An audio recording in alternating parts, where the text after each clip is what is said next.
I think boredom is very important. Paradoxically, I'm fascinated by boredom. You need this like open, searching, like needing to entertain itself. This is why people get ideas in the shower or in the middle of the night, because it's a downtime where then the brain is creating its own fun.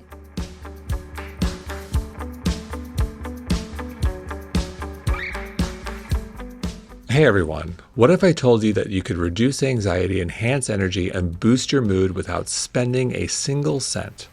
Sounds like a tall order, but according to leading happiness scholar and best-selling author Gretchen Rubin, it's not so far-fetched.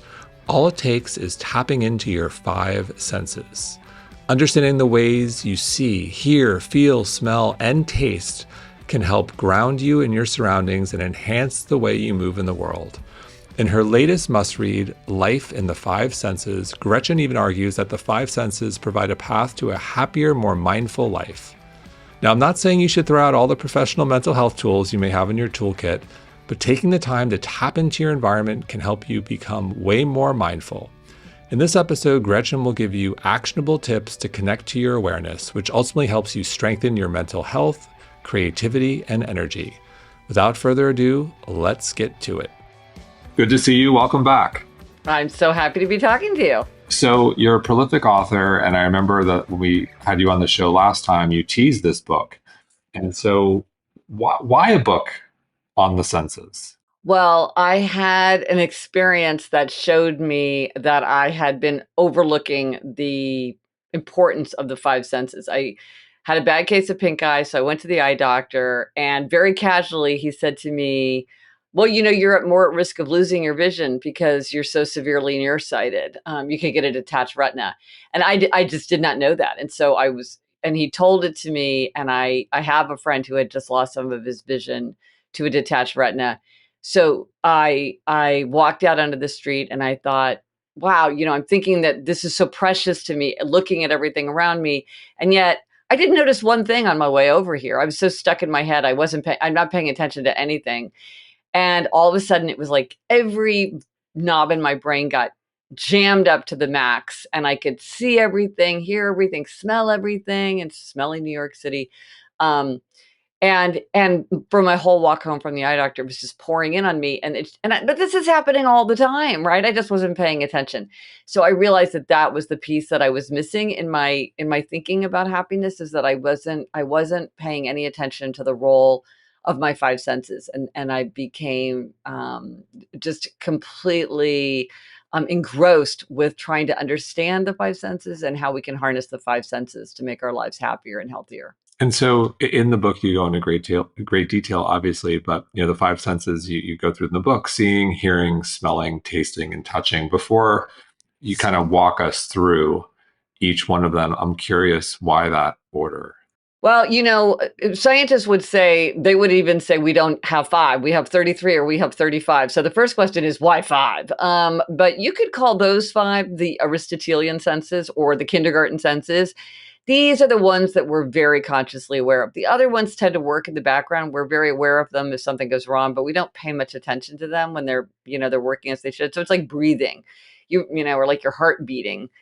It's not that it's not important, you just don't think about it very much. But seeing, hearing, smelling, tasting, touching, we think about those a lot. They have a lot more glamour. And then that is sort of the traditional order, and it makes sense that they're in that order because seeing, we're wired for sight. It has the most real estate in the brain. It has the most sophisticated wiring. If there's a conflict among the senses, sight usually trumps. So sight is first. Hearing is second, all in terms of real estate, and just trying sort of how much we rely on it in everyday life. Smelling is interesting because smelling is very important for tasting. What a lot of people didn't realize, or maybe they became more aware of during COVID, if they lost their sense of smell, is that in order to have flavor, like the flavor of food, we have to have smelling plus tasting. If you just have taste, you just have sweet, sour, bitter, salty, and umami. You need smell if you're going to have rich, complex flavors. So smell comes first, then smelling, then tasting, and then touching. Touching is different because the other 4 are kind of like nicely packaged on the head, and touch has a really important presence on the head. We can really touch, make fine discriminations with our lips and our tongue, but it's all over the body. But seeing and hearing, we do at a distance. Smelling needs to be a little closer in. Tasting and touching, it's, direct contact. So it also has to do with like the distance, and the level of contact. They're kind of going from the out to the in. And that is the traditional order. So I decided to stick with that. And to me, it makes a lot of sense in that I think many of us are just going through life on autopilot. We've got our lists, we've got our kids, we've got our work, and we're going, and things are happening all around us. And a lot depends on where you live. I found this specifically when I lived in New York. Like there's some sounds and things I was just immune to. I lived in Dumbo for 13 years, and the subway, I just was immune to it. We're just going on autopilot. Well, and that was certainly my experience. Like I'd be walking on a beautiful beach, but I would be editing a paragraph in my head, and I would see nothing, smell nothing, feel nothing, because I was just so, and I think people are different. Like some people are just sort of like more tuned into their sensory world, and then I think others, like me, really need to very deliberately work at it, or else it's just very easy to retreat into your own head. And the other reason why I like this, and I listened to you on our mutual friend Dan Harris's podcast talking about this, is in a sense, I think you're making mindfulness more approachable. I think so too. It's funny. I think that sometimes when we think about mindfulness or we think about appreciating the moment, it feels like we kind of have to be very disciplined about it. It's kind of this serious thing. And my approach is a very much like playful, fun, like do whatever you feel like don't make it hard. Like if you want to do this, do this. If you want to do that, do that. And just like what can you do as part of your ordinary day, without spending a lot of time, energy, or money. One of the things I love about the five senses is you don't need to make an appointment. You don't need to buy anything. You don't need to get trained up. I mean, you might like enjoy learning more. The more we know, the more we notice, but you don't have to. Whenever I say to people, well, can you think of a way that you could use your five senses in order to help yourself calm down or to cultivate more serenity? They instantly have ideas. We're familiar with the five senses. They feel concrete to us. And I think that makes them feel sort of exciting and manageable. Like this is something I can do. Because it's not that it's not important to cultivate mindfulness, but sometimes I think that can feel like sort of a serious, perhaps onerous, discipline where, there's a way to be more mindful just by just tapping into your environment in a way that's very easy. Yeah, look, I think a big objection to the health and wellness world is that, I don't have the time, I don't have the resources. And when someone hears mindfulness, they sometimes think, I have to learn this. There's a training. This is an addition. Whereas this feels like integration. It feels like editing. I'm walking around all day, seeing, hearing, smelling, tasting, and touching. So I might as well get some benefit. No, it's 100% true. Absolutely. This is something that's already happening. It's just we're not paying attention to it. And that was my experience. It wasn't like I was doing anything different. I just wasn't paying attention to what was actually happening. And a great example of your ordinary life. So one of the things that I did, maybe my most ambitious experiment for the book, was to visit the Metropolitan Museum every day. I'm incredibly fortunate. I live within walking distance of the Met. And I thought, I'll just go every day. I'm very interested in sort of repetition and how an experience would change over time if I did it every day. And I'm kind of an all or nothing person. To me, it feels easier and more exciting to do something every day than to do it some days. And I thought that was very idiosyncratic, but I heard from a lot of people who like to do that, like might be somebody who does forest bathing and they go to the same sit spot. But then one guy was saying to me, I go to the same like big drugstore every day and just look around. And I'm like, oh my gosh, there's so much happening in a big drugstore. CVS, who knew? I mean, could you go every day and see new things? I think absolutely. And so again, it's like you're waiting in line at the drugstore. Look around. What's happening? What are the seasonal things? How are the clerks interacting with each other? What are the other people in the line doing? If you're in San Francisco, this begs a whole nother set of questions. What are they shoplifting? What are they? I mean, there's just a lot going on, and again, if you, instead of thinking of like, this is like, I need to distract myself from this because it's really boring. It's like, well, what is actually going on? What kind of music are they playing? Are they playing music? Like, there's a lot happening. And, I've just found myself that, just everyday life is far more fascinating, The whole thing in there about sort of in praise of Heinz ketchup, because Heinz ketchup is like this very, very remarkable food in that it has all five of the tastes. It's sweet, salty, sour, bitter, and umami. And that is hard to do. It is very hard to have all five. And if you take if you just taste a dollop of ketchup, and I've made so many people do this now because I'm always like, ketchup is magic. You have to taste this. And they are always like, this is bonkers. I've never really tasted ketchup before. It is so complex. There's so much going on in my mouth. There's the mouthfeel. There's the aftertaste. Like this is the reason that it's the secret ingredient of so many foods and why people put it on, like it's so popular, is because there's a lot happening, and yet we take it for granted, and we almost use ketchup as like synonymous for like the sort of thing that you do when you don't care, because it's just this sort of like meaningless condiment that adds nothing. It's like, no, take a second, taste the ketchup, and you will really be reminded of why ketchup is magic. And again, it's just this ordinary thing that's probably part of your ordinary life. We all have like ketchup packets just like falling out of the glove box, so it's just noticing. It's not hard. How much of this, if we take a step back before we start drilling into each of the senses, is repetition versus novelty? Well, it's interesting. It's funny that you bring that up. That's very astute that you like honed in on that, because in an earlier incarnation of the book, I talked about 9 senses, and so there were the 5. What's on the cutting floor? Right. Well, so I was going to do like, it was the sense of imagination, and one of it like was one of them, because we live in a world as humans. We live in a world that is completely changed by imagination. So like symbol. Anyway, so I was going to talk about that. And then I was also going to talk about pattern and novelty, because you're exactly right. This is a huge aspect of how we perceive sensation. And I talk about it somewhat in the book because it's inescapable. So for instance, if I give you a smell and I say, do you like this smell? Well, maybe you think it's Parmesan cheese, or maybe you think it's vomit. Or maybe I give you a smell and I say, do you like this smell? And I say, this is a pillow full of pine needles. Or I say, this is an industrial cleaning product. You're going to have a very different, it's the same smell.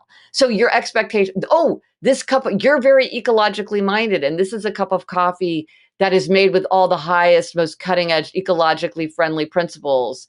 Or this is just an ordinary cup of coffee, just made kind of standard industrial practice.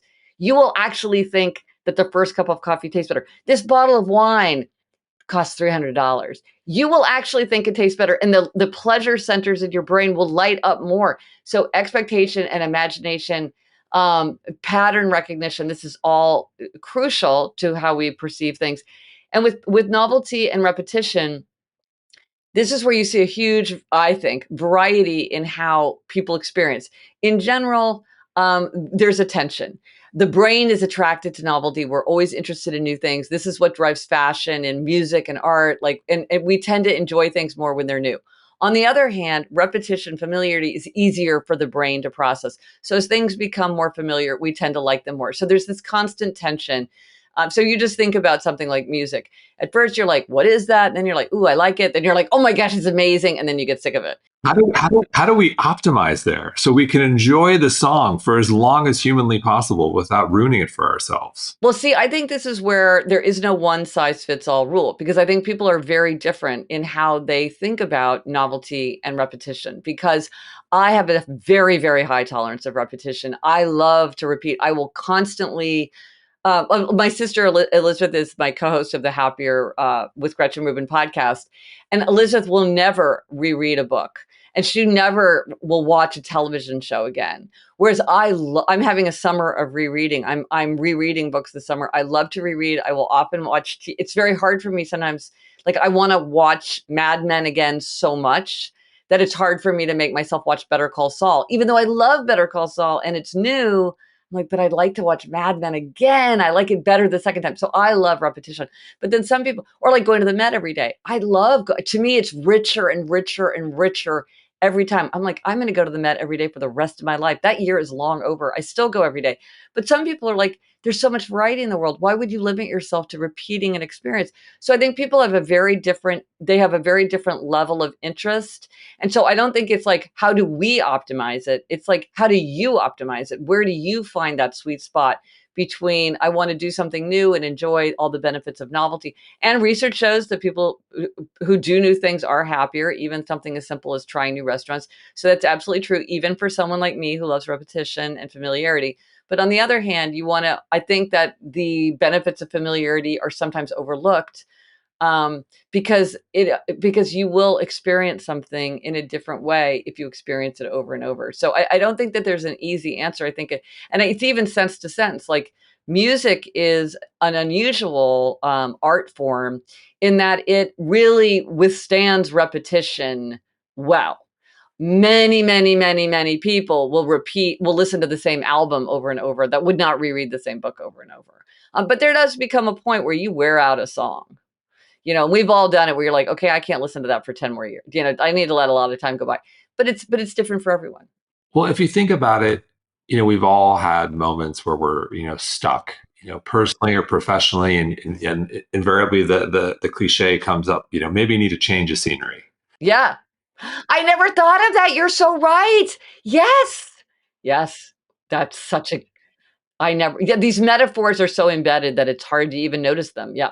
What I'm getting at is sometimes that's true. You need to, go to a new place, maybe vacation or do the same walk every single day. And there's beauty in that. But sometimes you need to take a completely different route to work or vacation somewhere else. What do you think? I'm curious your take on how much of it is we just need to do a better job of optimizing what we already do and being more present and mindful, because we're just like going through the motions in our walk to work. I'm walking down Madison Avenue straight line every single day. I'm going through the motions. I'm not even aware to what's going on, versus I need to like do a 180 and walk west and then go north and do a loop around to get where I need to go. Like, how much do you think is we're just kind of numb versus we need to really like change things up? This is again like novelty versus repetition. Well, I don't think there's one right answer. So because everybody would be different. And of course you're also limited by circumstance, because like, is it possible for you to do something in a new way or not? Sometimes it is, sometimes it isn't. So the question becomes like, well, how do you decide for yourself? Because there's clearly no one right answer, because one person might find that, there's a lot to see if you're walking straight down Madison Avenue. So just start paying attention to what's happening. Maybe you don't need to go out of your way. You just need to pay attention to what's happening. But for somebody else, you're right. They need to really have a change of scenery.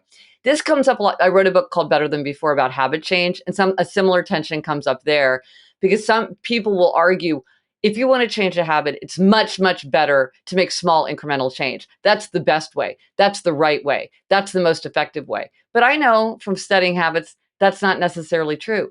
For many people, that works really well, small incremental change. There's all kinds of reasons why that's a good idea. But some people are bored by that. They're like, I want to go big or go home. I want a big radical change, or I'm not interested. And I'm like, who's to say that's not the right way to do it? It's whatever way works for you. So the question is, what do you need? What do you want? What works for you? And so then it's like, well, are there kind of useful things to think about? And one might be, do you feel like you can wake up to your familiar walk and that would feel exciting? Or do you feel like, no, it feels so worn out. It feels so tired and so just, limp in my hands that I want to like find a different way. One thing that's funny is if you do something frequently, do it the opposite way. Like if you usually go for a walk one way with your dog, do it the opposite way. It's bonkers how hard that is. It's really hard to just do something like counterclockwise if you usually do it clockwise. Like when I walk through the Met, and it looks completely different. When I walk backwards, I'm like, it feels like a completely different experience. And I've talked to people because there's hilarious research in grocery stores. When people go to grocery stores, there's this tendency that you go to the right. They will not go to the left as they enter a grocery store. And there are these funny stories where like they'll be having construction or something, and they'll have all these things blockading the way to try to direct people to go the opposite direction. And they're like, people would be like climbing over it. It's like they're like can't wrap their minds around the idea that I'm going to enter going the opposite direction.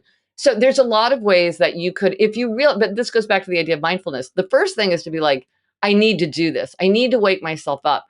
How might I wake myself up? Maybe I'd go backwards. Maybe I'll have a completely different route. Maybe I'll wake myself up to the possibilities that I usually do. Maybe instead of listening to a podcast or music when I'm driving to work, I'll have silence. So I really am focused on what I'm seeing because I need some, like I have place in my brain. So I think it's like, what sounds appealing to you? What would make it fresh and interesting to you? I don't think there's a rule because we each bring so much to it. I'll make a sweeping generalization, but it's my view that I think we've become so numb that many of us are opting, to maybe leave a job too quickly or drop everything and go to Bali or make these hard rights or 180-degree shifts that maybe are, look, sometimes they're necessary. Sometimes you need that eat, pray, love moment. But I think many of us just aren't really finding the maybe the joy or the awareness in the mundane, and we're just kind of like jumping to something else. No, I absolutely agree with you. And I think sometimes people feel like they kind of create a false choice, which is I keep my same boring life where nothing changes and everything feels dull, or I throw it all away and move across the country and like, completely change my style of living. And you're sort of like, yeah, but maybe there's a third way here, and I think you're right that if you have that feeling of like, oh my gosh, I need to shake myself up, or I do feel numbed out, or I feel like nothing's penetrating anymore. I think that part of this is like we're behind screens, like people aren't going out the way they used to, they're not mixing it up the way they used to. Like maybe it is like think about, well, how can you bring this sense of vitality and change through the five senses. So maybe it's not even so much novelty in terms of like going to a new place, but bringing a new, as you were saying, bringing a new frame of mind to it, like a new attentiveness, so that it feels fresh and interesting, even if it's the same basic, um, structure. I think that's 100% true. And sometimes people want to change something that feels like obvious to change instead of really changing what needs to change. Yes, 100% requires much deeper work. Uh, So let's go there. Let's go to the senses. So seeing, for those who are blessed with eyesight, I also want to make a point of a lot of these things. People aren't, blessed with senses, but for those, we'll assume for the sake of the podcast, everyone is. So for those who can see, how can we all see better in our everyday? Well, see, and my approach is very much focused on me. This is my whole thing. I'm like a street scientist. I'm the student. I teach what I need to learn. So I would never tell you. It's all like it's just. I think what's fun about my approach is I talk about what I tried, and then people go off and they think about, well, what would they want to do? So I'm not like prescribing like these. This is what you should do. I'm like, well, this is what I tried, and then you figure it out for yourself, and that feels much more fun. I think people find that much more creative, because it's more like I'm providing an idea. So I went to the Met every day as one of my big exercises in seeing. Another thing that I did that was really fun is looking for the like overlooked in logos and brands. Like a lot of brands have like very clever hidden features, which if you look for them, they're not hidden at all. Like FedEx is like, okay, the hidden arrow. You can't unsee it once you see it, but a lot of people don't see it. Speaking of arrows, Amazon, a smile from A to Z. I didn't notice that for like 10 years. Tostitos, Hershey's, there's a hidden eight on the eight of diamonds and playing cards. So just like that can be really fun. Or even just like back to the idea of like what's going on in a big drugstore. It's like, look at the colors. Different colors signal what your product does in a drugstore. And it's really funny. It's like go to different sections and be like, why is everything brown? Why is everything green? Why is everything red? Like just think how are they using yellow? How are they using knockoffs? Like it's just when you start thinking about these as sort of like art projects that are branding exercise. I mean, something that somebody told me I had never done, which is so fun to do, is if you're in a foreign country, go to a drugstore and go to a grocery store, not to buy anything, but just to look around, because it is absolutely fascinating, because you see it fresh, because everything is sort of new. You're like, I didn't know you could sell rhubarb that way, or like, what the heck is this stuff? Like, I've never seen this before. Like, why do they have a whole shelf of that thing? Like, what is that thing for? I have a friend who's really into the sense of taste, and she goes into a store and into a grocery store and tries to buy something that she has no idea what it is, and then she eats it. And she's like, I found some pretty weird stuff. And it's like, what is that? I mean, like, to me, I'm like, that sounds really fun, but kind of bonkers. Um, so yeah, it's just like, look around and try to really see and think about what you're seeing. Now, of course, like a museum, but you could do, like, a lot of people obviously find this to be enormously exciting to do in nature, like maybe trying to identify plants or birds. People do this with hearing too, like listening to birdsong as a way to hear in a different way. The more we know, the more we notice. And so sometimes by educating yourself, you can notice more. But certainly I love to walk in Central Park as much as I love to walk in the Met. Um, but, like a fun neighborhood. So yeah, the sense of sight. Architecture, Oh, everything around you. architecture. Yeah. Yeah. Just look at windows, look at roofs, look at chimneys. Yeah. And I Yeah. think that the larger, before we move on to hearing, it reminds me of an active conversation we're having with our 6-year-old daughter, where we repeatedly say, you need to figure out how to be bored. Because she'll say, I'm bored when we go out to a restaurant or we're in the car for a drive. I'm bored. And she'll get frustrated. And we'll say, well, you got to learn how to be bored. And she doesn't have a device or any of that. But like, I think that's a struggle, not only for children, but for adults, because we're used to devices. We're not good at being quote unquote bored. There's so much out there in terms of the senses we can focus on. We don't do it. I absolutely agree. And I think boredom is very important. Paradoxically, I'm fascinated by boredom. And one of the things that I found at the Met was, like, I used it as a kind of recess, because I have I'm very, like, overly disciplined and if anything rigid. And so I wanted to create a time for play and just like letting my mind off the leash. And so as I would walk around the Met, it wasn't like I wasn't trying to discipline my mind. I wasn't trying to do walking meditation. I wasn't trying to do anything. I was just sort of trying to, like, just be interested in what I was seeing. But sometimes that's boring. Like, sometimes I brought kind of a bored mind, and a boring mind finds a boring museum. I'm the museum. But often it's when I was bored, then I would have like a big insight, because your brain is like open and like trying to entertain itself.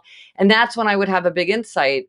Like, I had this insight, like, that the beautiful often requires a little bit of ugly. And I mean, like, how that was like 1,000 pieces of information clicking into place in my head. And I mean, I almost like jumped for joy. I was so excited by my own brilliant insight, But I'm like, I don't know that I would have had that brilliant insight if I'd been, walking around listening to a podcast, because as much as I love listening to podcasts, I would have been thinking about, whatever, Antinous or whatever the podcast was about. And so this board, you're exactly right. You need this like open, searching, like needing to entertain itself, um, time in order for sort of new ideas to bubble up. I mean, this is why people get ideas in the shower or in the middle of the night, because it's a downtime where then the brain is kind of creating its own fun. So we'll segue to hearing. How can we hear? How can we listen? Oh, so listening to other people is probably one of the most important things that we do with our sense of hearing. And I'm not a very good listener, which I knew. So I did a manifesto for listening to remind myself of all the kind of most important principles for listening that I wanted to keep in mind. So everything from, like, let's say you're at a party. One way to signal to someone that you're listening is that you move your body parallel to their body. You don't keep your shoulders open, so you're kind of like half turned to the crowd. You really show to somebody, you have my full attention. I'm turned right to you. If you're talking, I'm putting down my book. I'm putting down my phone. I'm turning off the television. I'm giving you my full attention.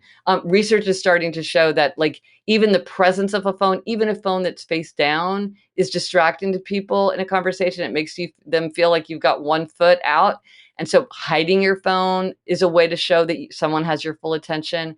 I realized one of my own kind of personal issues was when people would start talking about something that felt uncomfortable, like something they were upset about, something, whatever, that even without realizing it, I would start to try to get them onto safer ground. Like I would do this instantly without realizing it instead of staying in the moment. So I really have a lot of items on my manifesto for listening about, like, allow awkward silences to fall.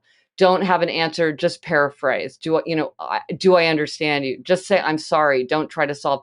My personal thing is I jump in with a reading recommendation. Whatever's wrong in that you're grappling with. Your kids having social issues. I have the best book for you. You're going, What's the you book? step. Could Oh, you? Best Friends, Worst Enemies: Understanding the Social Lives of Children by Michael Thompson. Outstanding book, recommended all the time. Or How to Talk So Kids Will Listen, or and Listen So Kids Will Talk. Such a fantastic book. Or like You're Getting a Divorce. I would be Divorce Busting. Oh, such an amazing book. And but what I realized is, like, this is my way to, like, instead of talking about you and your pain, now we're talking about a book recommendation that feels safer. I still think I would take Gretchen Rubin's book recommendations very seriously. But what I do now is I follow up with an email. I'm like, here's the book that I think I mentioned, instead of like immediately talking about it, because for me, it was a way to move a conversation. And so you're right. It's not like I can't offer up a resource that I think would be really helpful. But in the moment, what the person wants is for me to say, like, wow, that sounds really hard. Or like, well, then what happened? Or, and to stay, or if they keep circling around something, sometimes somebody keeps raising a subject and you're like, okay, I guess you really want to talk about this. Like, now we're going to go there. And just to be aware of that. So, I mean, it really has made me feel much closer to the people in my life. I think I'm a much better listener now that I have really, really thought through what I need to do better. Well, can you talk about reflective listening and how that's effective for those who aren't good at this, like myself? It is, yeah, listening sounds very passive and easy, but it's actually very active and very difficult. So with reflective listening, it's like you just tell somebody what you think you've heard. You just try to reflect back to them what they've told you. And the fact is, sometimes you get this wrong, but that's actually very useful. Like I have a teenage daughter, and sometimes she'll tell me about like some kind of incident she had with a friend, and I'll say, "Well, that sounds like it must have been really frustrating." And she was like, "Well, it wasn't that it was frustrating. It was just that it made it really hurt my feelings." And I was like, "Oh, okay, that really hurt your feelings when he said blah blah blah blah blah blah." And so it's just, and that really makes people feel like you understand. And this is true for everyone. I remember with my mother-in-law, um, she was just complaining about the cable. The cable guy didn't come on time, right? We've all been there. And you know, and you want to just like, it doesn't seem important. It's kind of a boring thing to talk about. So you want to just move the conversation forward so you don't respond. So then I didn't respond. So then she raised it again. This was really, and then I said something like, oh, but then he came eventually. Yes. But then she raised it again. It was really annoying. And then it's like, reflect back, like, wow, it must have been really, really frustrating for you when you had organized your whole day because the cable guy was supposed to come at 1 o'clock and he didn't come until 3. And so you felt like your whole day was consumed with this thing that took a half an hour. And she was like, yes. And then we talked about something else. Like, people just need to feel like, do you understand what I'm saying? Like, do you hear me? And like, the more that you just are like, I hear you. And I can reflect. And the way that I show that I hear you is that I reflect back to you what you've just told me. And it is astonishingly effective. So, we touched on music a little bit and our ability to overplay a song until it drives us nuts. How, how do we think about hearing in our everyday to lift us up when we're down, to bring energy when we want to work out, what to avoid? Well, music is one of the quickest ways to boost our energy, to intervene in our mood. As you pointed out, like, music makes things that are effortful seem less onerous. It helps us come into synchronization with other people, which is why this is the funny thing about music. It's actually quite mysterious. Music is present in every human culture, but they're not really sure why. because it's not clear why something that's not evolutionarily necessary is so omnipresent. But clearly, it's enormously significant because all human cultures share it. And so, and it does do all these things that we were just talking about.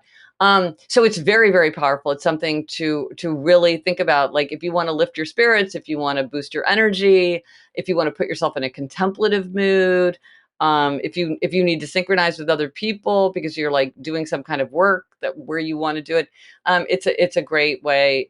It's just an absolutely valuable tool. And I think something for me, it has the ability, I think, more so than maybe smell or taste or sight to bring me back to a place of nostalgia. There are certain songs, when I hear Pearl Jam, it brings me back to my junior year of high school, driving around in one of my best friend's Jeeps. Like it just, no matter what, even though,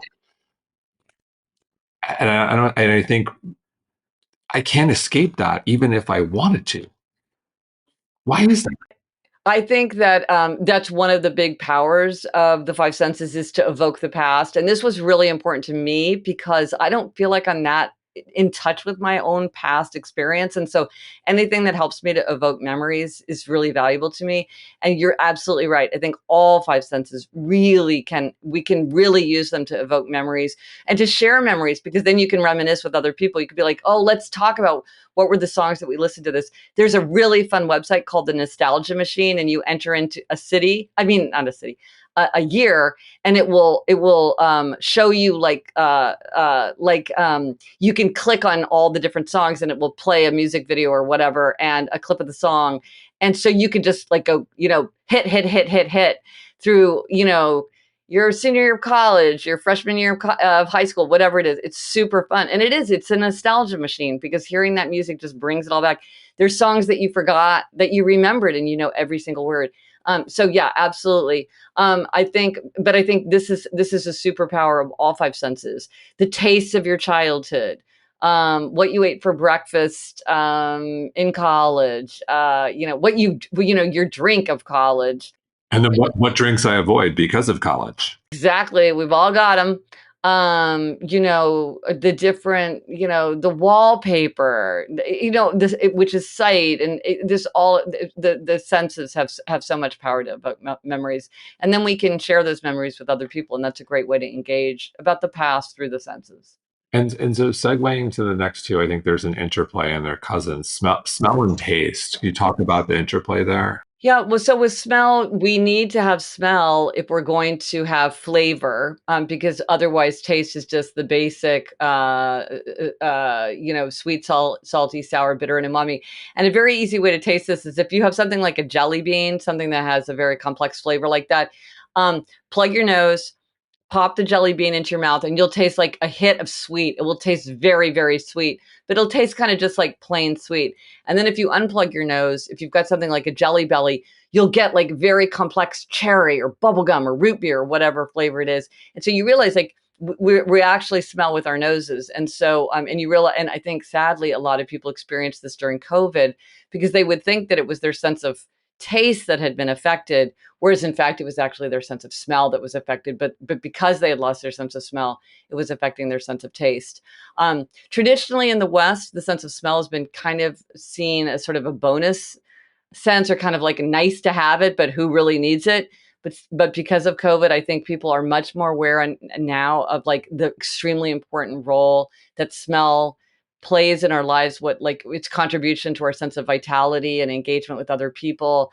And I mean, the people I have friends who really haven't, their sense of smell hasn't really come back, and they're really bereft of that sense. And so it really is very important.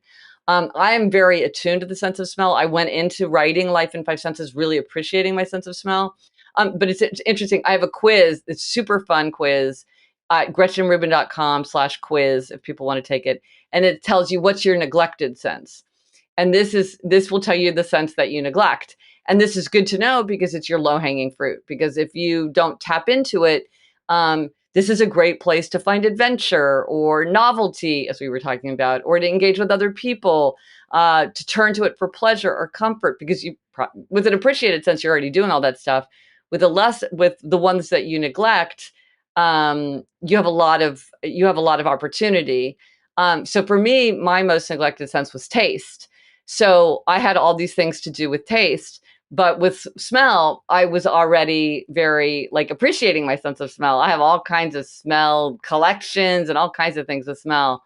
Um, but I hadn't appreciated how much my sense of smell contributed to my sense of taste.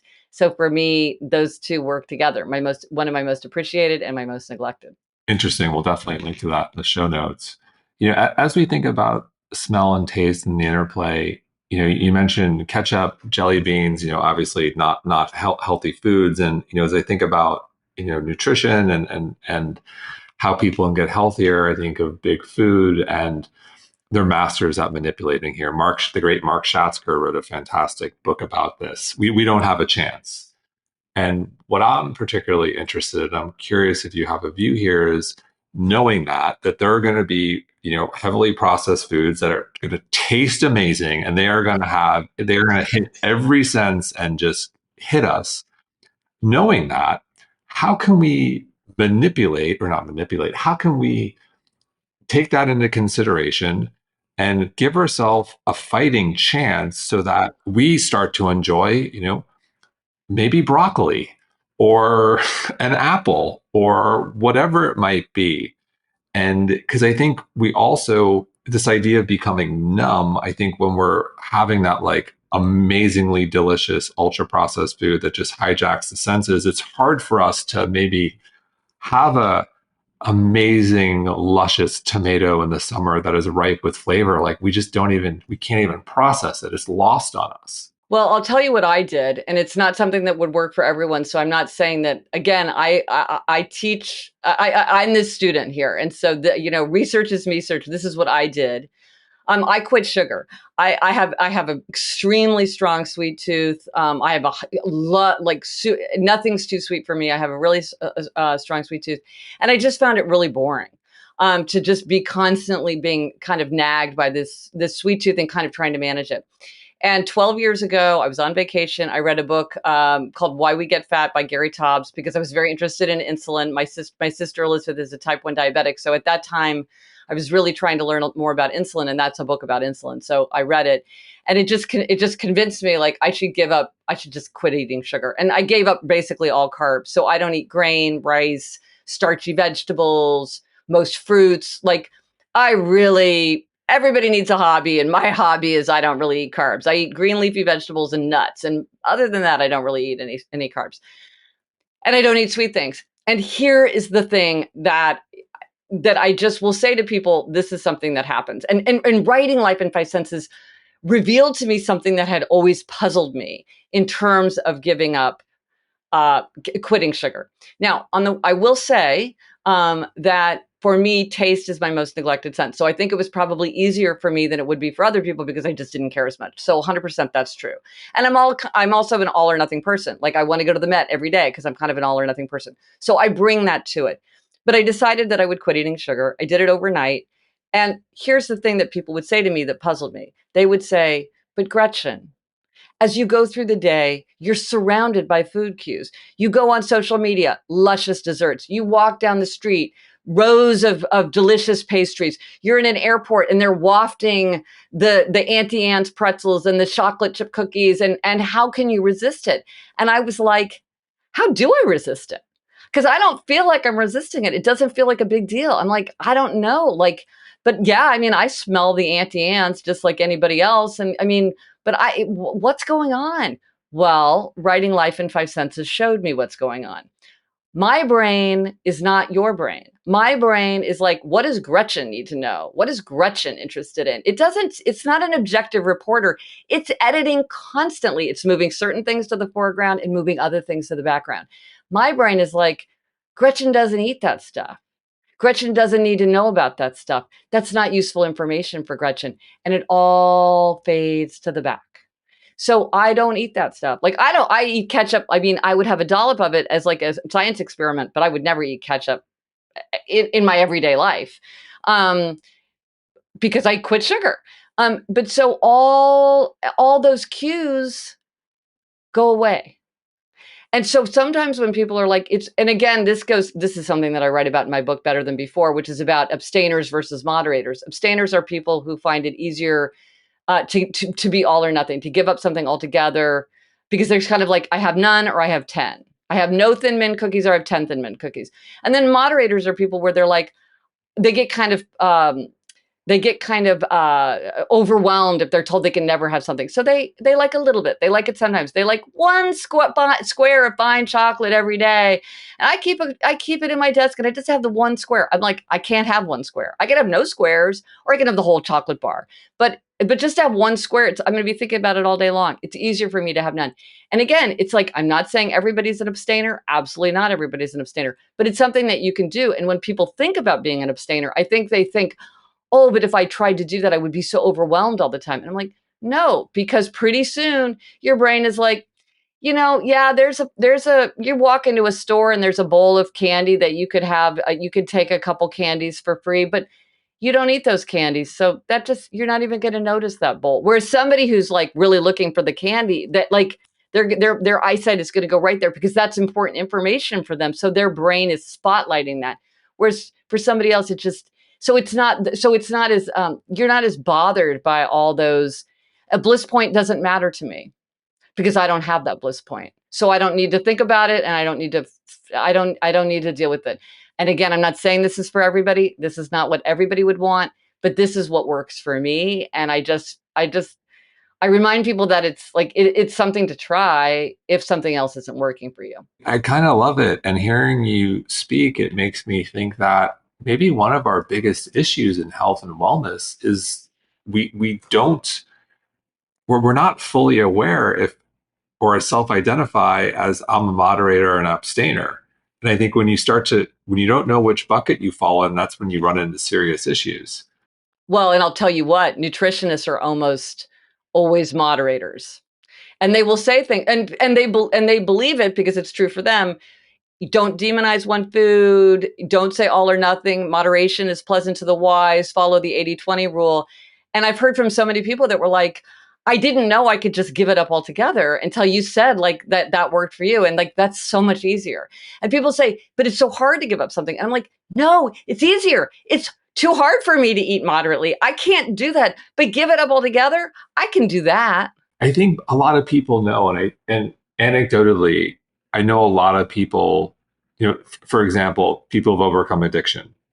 Many of those people, they know they've got a problem, and they're the people that are 100% vegan or 100% paleo, or I meditate every day. Like they know, Or like they don't smoke, or they don't drink, exactly. or they They're don't ever all drink or nothing. coffee. Yeah. They're very self-aware. I am in the all or nothing bucket, and they're Right. good with that. But also people, you might be a moderator about some things and abstainer about others. Like I have a really strong sweet tooth, so I'm an abstainer about sweets, but like I can have half a glass of wine.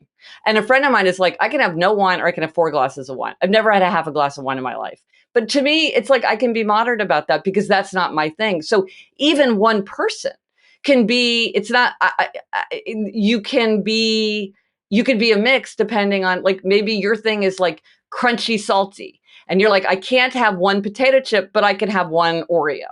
Again, it's like there's people want there to be like one hard and fast rule, whereas instead it's like, well, what works for you? Like, when do you succeed? What feels easy to you? What appeals to you? When have you succeeded in the past? Because that is going to be more helpful for you than somebody saying like, well, this is the thing that you have to do. But I think we can all learn from each other because like I learned the way I figured out that I was an abstainer is I was reading Samuel Johnson, who somebody offered him, this is Dr. Johnson, the lexicographer. So he was at a party and somebody offered him wine. And they said, will you take a little wine? And he said, I can't take a little. Abstinence is as easy to me as temperance would be difficult. And when I read that, that's when I'm like, that's me. Samuel Johnson describes something that's true for me. This is a thing. It's not just me being weird. It's like, this is a thing. It's true for Dr. Johnson. And you know what? I think it's true for me. And so again, it's not that it's the right way. It's just that for some people, it is the right way. Yes, agreed.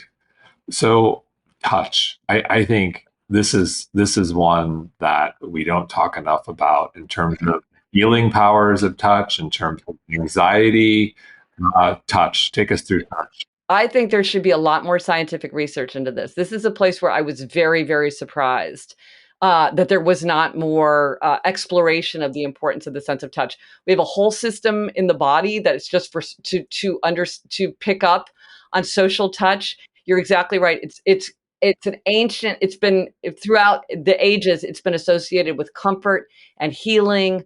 Um, Babies, I mean, as we know from like sad experience, that babies that don't have social touch are like very, very negatively impacted by that. My own daughter, one of my daughters was born early, and I did this thing called kangaroo care, where I would scrub in like first thing in the morning. I would go in to the neonatal intensive care unit, and I would just hold her against my bare stomach just the whole day, rocking her back and forth, because they're like that touch, that just being held, being against the other skin is will help your baby thrive. And I could feel it, like it felt like this mystical force, like and so we need this. But I think you're right, like we don't talk about it enough. And even not even human touch, but like touching an animal can be so comforting. Or, somebody was telling me that in hospice, they try to have like light, fluffy, soft blankets because it's so comforting for people to have something kind of like comforting and soft to hold on to. And, just like little kids have their comfort objects. I had this funny, again, like a lot of things in writing Life in Five Senses, things that I did already that I had no idea why. I was like, I had no self insight into what I was doing. I realized that a way I use touch to calm myself is that I hold a pen, um, even in situations where there would be no way even to use a pen. But I realize that if I'm backstage getting ready to give a big talk that I'm a little anxious about, I would just walk around with a pen in my hand. That just makes me feel. Or I'm at a cocktail party where I don't know anybody. Why do I have a pen in my hand? I'm not going to take notes. I could take notes on my phone if I needed to, but I like to hold a pen in my hand. So you mentioned walking into a cocktail party where you don't know anyone. You have a great tip. Can you share that tip? Okay. So if you don't know anybody, a great way to connect is to comment on a shared sensory experience, because this is something that you both share in the moment. So you might say, I love this song, but I don't know the name of the song. Do you know the name of the song? Or those hors d'oeuvres look really good. Have you tasted anything? What should I try? Or this is really great art on the wall. Like, isn't this amazing? Or, what a beautiful flower arrangement. Like, I could smell the lilacs from here, because that is something where somebody will be there. They already have something that they're sharing with you, and it will tie you to the moment together. And what about, something else which was great, I loved from you, is what about when you're walking into a group and there's no one there, like breaking the ice? No, you don't know anyone. You walk up and you say, I don't know anyone. Yes, it works. But you guys I've done look it. like sane people and having a great conversation. Can I join? Yes. No, and the thing is, people are nice. People will allow you to join their conversation. It's really remarkable. You just say it. Um yeah. Oh, here's another. If you're trying to quiet a crowd, um just sound a note on a harmonica. That works like magic. I think this is one of the magic tricks from the book. It's so much better than banging on a glass or calling or whistling or whatever. Just but you have to have a harmonica with you. But if you know you're going to be needing to give a wedding toast, or you're going to go to a conference where you're going to have to get a big crowd of people to stop talking, works like a charm. And you also drew in some research from sports. Could you talk about what you learned from sports as it relates to touch? I'm not sure what you're So referring like to. sport, like this idea of touch, like someone maybe gets injured, or like the healing, like hands, like example I heard, this isn't really sports, but it's injury, bad news. You use an example where someone getting a diagnosis and a doctor walks in. This idea of receiving news when there's touch, when you're holding hands with someone versus not holding hands, and like the healing power of touch. Well, one thing about touch that's quite remarkable is how it changes the atmosphere around an encounter. So if you're a doctor and you're giving difficult information, like I have a friend who had very serious cancer, and a doctor gave her very bad news, and she said to him, um, if you're going to tell me something like that, you need to be holding my hand. And I found even in my own life, like one of the ways I use touch is if I'm having a difficult conversation with my husband, either because we're talking about something that's painful or it's just like annoying. Like we're having to like sync up our calendars for the next few weeks, which always like makes us just sort of bicker. If I make sure that like we're sitting side to side, so our knees are touching, or I have my hand on his back or on his arm, or if I reach out and touch his hand when I'm saying something that I know he doesn't want to hear or whatever, it just immediately gives it like a more tender, attentive atmosphere. Now, of course, we're talking about appropriate touch because touch is very touchy because it is so charged.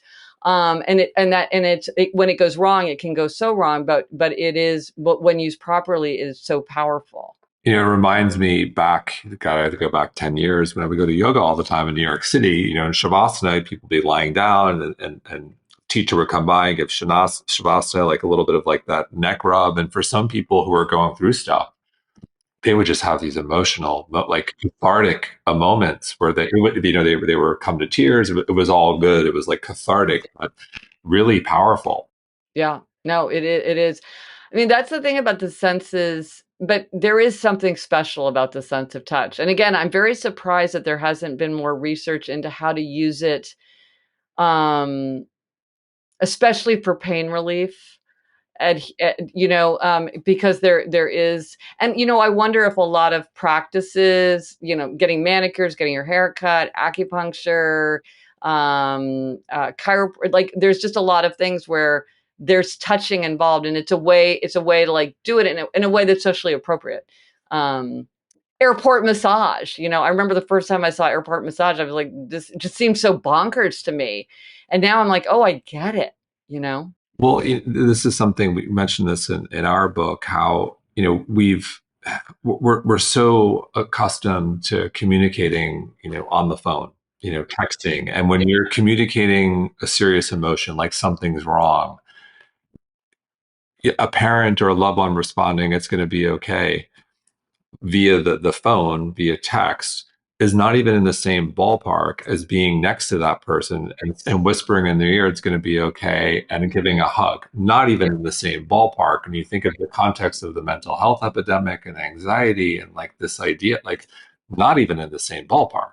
Well, and what's unfortunate is that a lot of times when people are feeling lonely, or when they're feeling anxious, there's often a desire to pull back, and social engagement feels too hard, and I think sometimes people are even like, I need to take care of myself by, you know, um, not doing something that feels hard. But what research shows is that we tend to really get and I'm not talking about people who are very seriously depressed, but just in the ordinary course of life, we get a boost in happiness from social engagement. Even something like just saying hello to a neighbor as you walk by their yard, or talking to a clerk when you're in the drugstore, looking at all the things happening in the drugstore. We get a boost from that. And so, but often when you need that kind of engagement and would benefit from that engagement, you feel like it feels hard and you feel like pulling back. So I think that part of it is really trying to, I think this is what, there's so much research showing that pets make people happier. And I think one reason for a lot of people is like they get you outside, like you're going to the dog park or you're walking around the neighborhood or you're throwing your dog, and people are like, oh, your dog is so cute. And you have a little chit chat, or your dog and their dog are, stopping. And it's a way to have like a very low level but pleasant engagement with people. Not to mention the pet, who's, enormously valuable, and touch. Yeah. No, I mean, I have a friend who was feeling very, very low, and so she made it. And we live in New York, so there's so much foot traffic. She said that she made it. She decided that she was going to pet every dog she saw, which is like she might see 30 dogs in the space of like walking to work or whatever. And she said it really made a difference, because then again, you'd pet the dog. The dog is always so happy to be petted. The people would stop and say something. What's your dog's name? Blah, blah, blah. And she said it really made her feel better.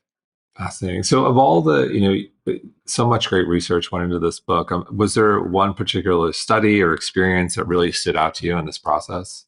I mean, the thing that just astonished me is how different everyone's experience is. I mean, I went into that intellectually knowing that, and you're like, oh, sure, there's genetics and there's upbringing and all these things. but you're kind of like, the world is the world.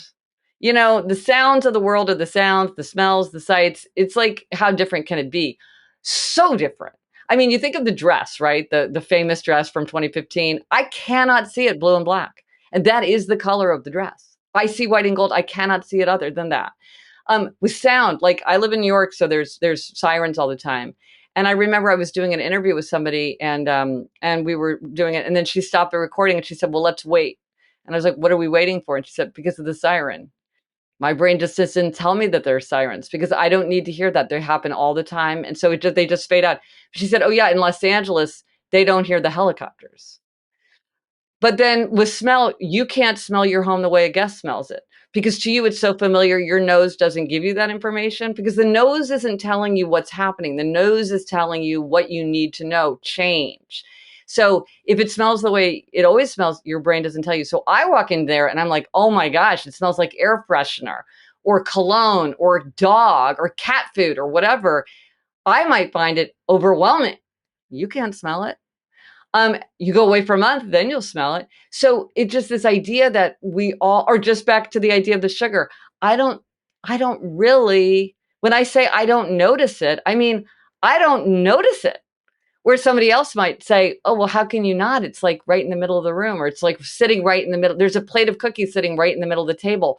What do you mean you don't notice it? I'm like, I don't notice it. It's just, it's really, even now, surprising to me. I love the sense of smell, and I will often say to people, "Oh, smell this. Oh, smell that." And then they're like, they kind of have to stop for a minute, and then they're like, "Oh, yeah. Now that you mention it, I smell it." But it's like they weren't noticing it. Whereas for me, I'm like, "Whoa, what just happened?" Like, what is that?